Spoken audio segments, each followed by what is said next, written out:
Good morning, good afternoon, good evening, whenever you're watching this video, and hope you all had a wonderful Christmas and wishing you all the best for the new year.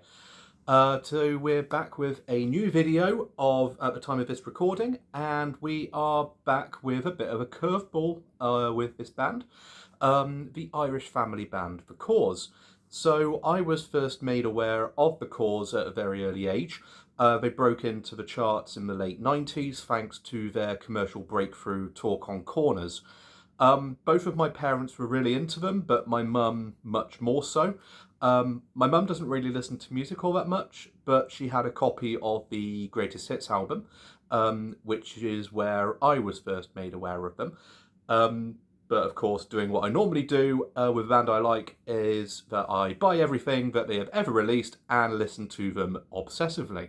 The band, as I mentioned, are a family band raised in Dundalk in the Republic of Ireland, which is actually only several miles away from the Northern Irish border. The band themselves consist of the lovely Andrea Corr on the lead vocal and tin whistle and the occasional ukulele, the lovely Sharon Corr on violin and backing vocals, the lovely Caroline Corr on the drums, bodhrán and the backing vocals and the occasional piano, and Jim, their older brother, who does the guitar, piano, keyboards and the arrangements. Their main sort of sound is the blending of traditional folk and pop and bringing it into to a more of a mainstream audience.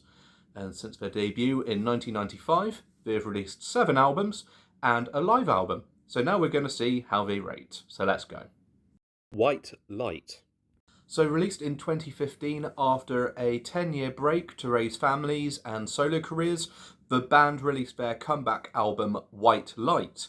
In my opinion, the album is a little confused as to what its identity is. The overall sound, for the most part, is reminiscent of their sort of electronic era, with the singles I Do What I Like and Bring On the Night, as well as the album tracks Unconditional, Kiss of Life and Strange Romance. However, the second half of the album has more of this sort of traditional folk elements which are incorporated, which are more synonymous with their sound. With the brilliant Ellis Island, the folk pop Stay, the rousing Harmony, and the reprisal With Me Stay. With the acoustic folk elements, rather than being more kind of raw and stripped back, the folk instrumentation is given the same highly polished finish which is apparent on the more electronic elements. This is especially evident on the song Jerry's Real, which was dedicated to their dad. It has all the elements that one could wish for with a Corrs instrumental, but it does feel a little bit too over-manufactured. It's this sort of dichotomy that feels a little bit jarring. But at least what you got with In Blue, which was released in 2000, they committed to the electronic sound with the traditional folk elements taking very much a back step. But on White Light, it feels a little bit like a tug of war, in my opinion. My favourites from the album are the title track, White Light, which was dedicated to Amy Winehouse, Stay, Ellis Island, and the closing track, With Me Stay. So yeah, the White Light album, released in 2015, on the bottom of the list. In Blue. So released in 2000, we have the band's third album, In Blue. The album name itself comes from a lyric in the single Give Me a Reason. The band had essentially said schlon to their traditional elements on the album, only showing up in very occasional moments on songs such as the violin and guitar unison on Give Me a Reason and the closing track and instrumental Rebel Heart. We had actually heard a couple of these songs before they were unveiled on In Blue, with Radio and At Your Side featuring on their MTV Unplugged album. As much as I enjoy the album versions of these songs, I felt that the unplugged versions were an awful lot better in my opinion. In Blue is a far cry from the seamless blend of traditional folk and pop that they had become so well known for in their first 2 albums. Many saw this move as a bit of a sellout, and the ditching of their Celtic instrument could have been interpreted by some extremists as a bit of a betrayal of their heritage. Well, I'm certainly not in this camp. I think it's very important for bands to sort of try new things and to evolve their sound a bit. But I personally prefer their more folky, more traditional elements rather than their sort of more electronic pop-styled songs. The album itself was actually written at a very difficult time for the band as their mum died during the production of it, with songs like No More Cry and Rain being especially tender moments in what is a fairly conventional sounding pop album at the time, a little bit bubblegummy in places. The more heartfelt moments, however, are a little bit in short supply. Songs like Somebody for Someone, Irresistible, and One Night are much more pop orientated, I think, using a lot more outside help with regards to the writing of those songs. But that being said, the opening track, Breathless, would reach #1 and become a bit of a fan favourite. Production-wise, I absolutely love the sound of the percussion on this album. It's played with an awful lot of intensity. It cuts through the mix absolutely perfectly and impossible not to tap your foot to, which you would hear quite comfortably on songs like Radio, Irresistible, and No More Cry. My personal favourites from the album are Breathless, Give Me a Reason, Radio, and No More Cry. So yeah, in blue at #6. Borrowed Heaven. So released in 2004, we have the band's fourth album, Borrowed Heaven. This is a real melting pot of influences. So it's sort of a genre hopper, if you will, with the more familiar pop folk with Angel, Humdrum, Baby Be Brave, and Silver Strand. You've got sort of like a more pop rock sound with the opening track and the bittersweet Summer Sunshine, Even If, and the rather sort of Kelly Clarkson and Avril Lavigne styled Confidence for Quiet. And you've got really left field arrangements with the title track, Borrowed Heaven, which takes, I think it's Lady Sliff Black Mambazo as a guest feature on this song, and Time Enough for Tears, which is this kind of slow jazz arrangement, which was actually written by Bono. So in a brief summary, it is a very diverse platter of genres, but put over with a more mature sound. But because of the just such a distinction between all the songs, there will obviously be songs that will hit differently and others that will be not to your taste at all. Or to use another food analogy, you wouldn't want to combine spag bowl with sushi.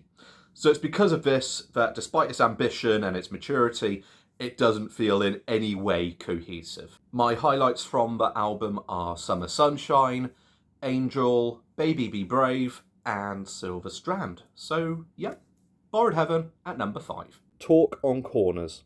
So what we have at #4 is the band's commercial breakthrough, the band's second album released in 1997. The band would turn from a well-respected family band to a global phenomenon, breaking into the top 5 in album charts across the globe. In the 90s, we had a bit of an Irish invasion, with the likes of Boyzone, Westlife, Bewitched, and of course a bit of a renaissance of U2. But none of them, with the exception of Bewitched a little bit, had this fusion of pop and traditional Irish folk, which is where they kind of stood out from their compatriots. The arrangements are lush and more polished than what they had done before, and on balance a little bit more sort of pop inclined, with the likes of I Never Really Loved You Anyway, What Can I Do, Don't Say You Love Me, and So Young certainly feeling on the more accessible side. But they certainly hadn't abandoned their roots. The use of Sharon Corrs' violin is crucial to creating the atmosphere on especially What Can I Do, and also as the penultimate track, No Good For Me. And we also have one of their beloved instrumentals with Paddy McCarthy. On the special edition of the album, you would get remixes of Runaway, What Can I Do, and So Young. It would actually be these that would break into the charts.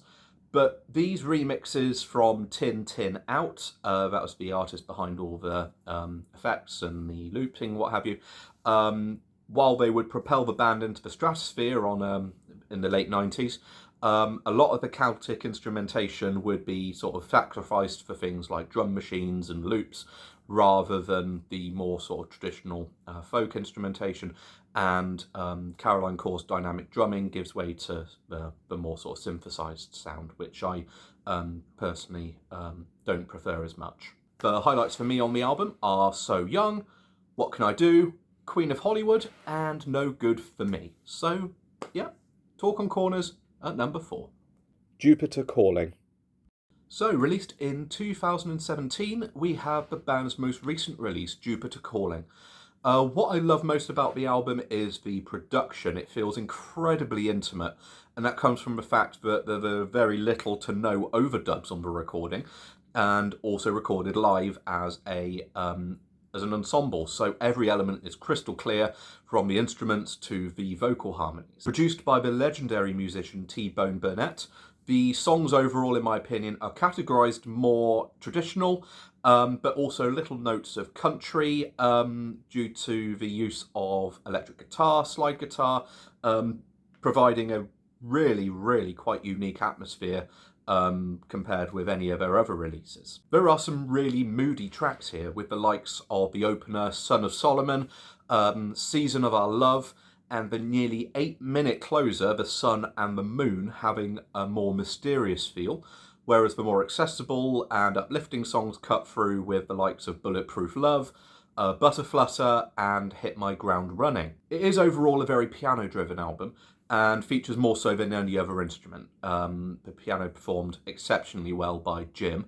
I love the rawness in each of the members' performances, and Andrew's vocals especially are arguably her most emotional on any release you would hear from this band. My favourites being Chasing Shadows, No Go Baby, which is absolutely heartbreaking, Dear Life, and Season of Our Love. This album doesn't get anywhere near enough attention, in my opinion. It is superb. If you are a casual listener, it is worth checking out. Or if you're more familiar with their hits from the 90s, it is definitely worth visiting. So yeah, check it out.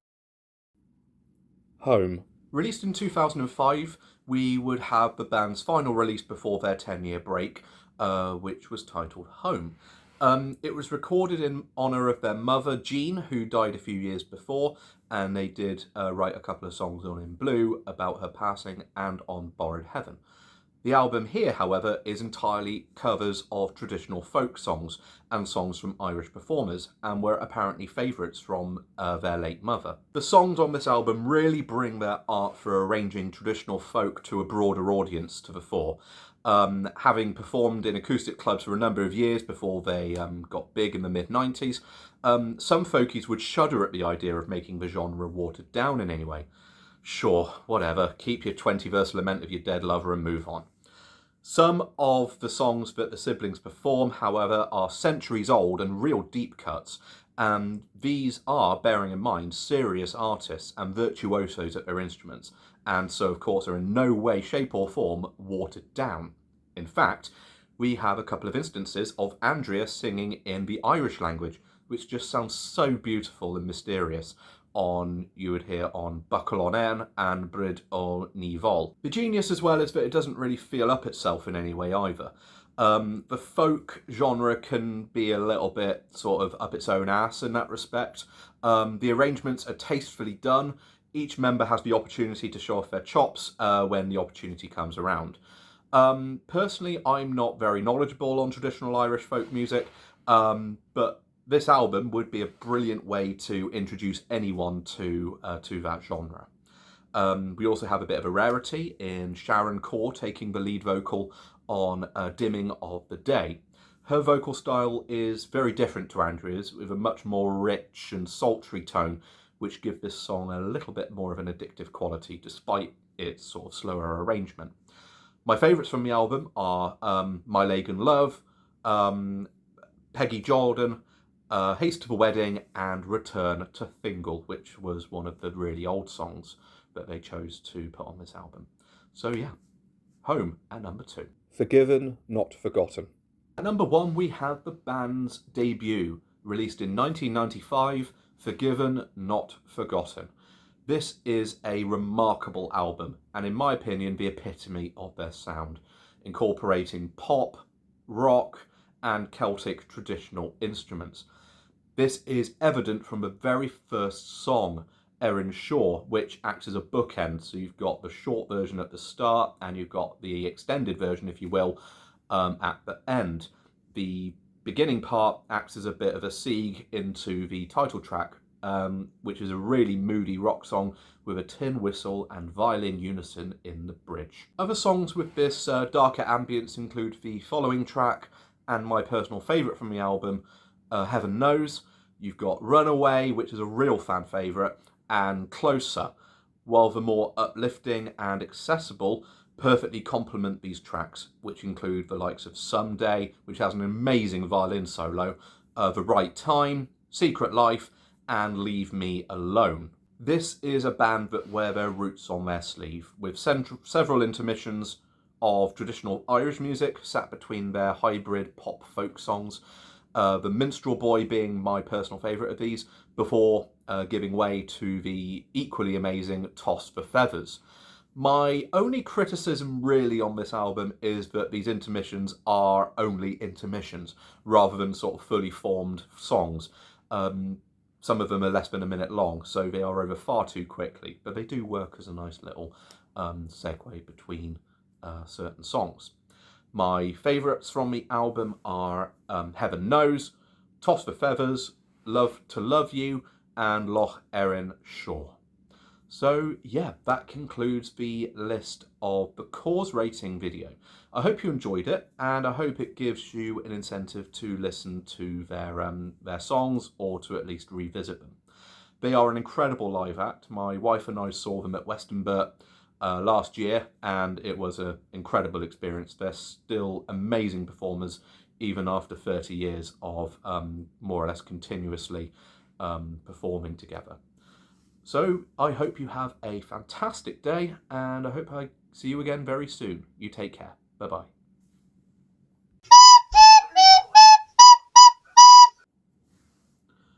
We have actually...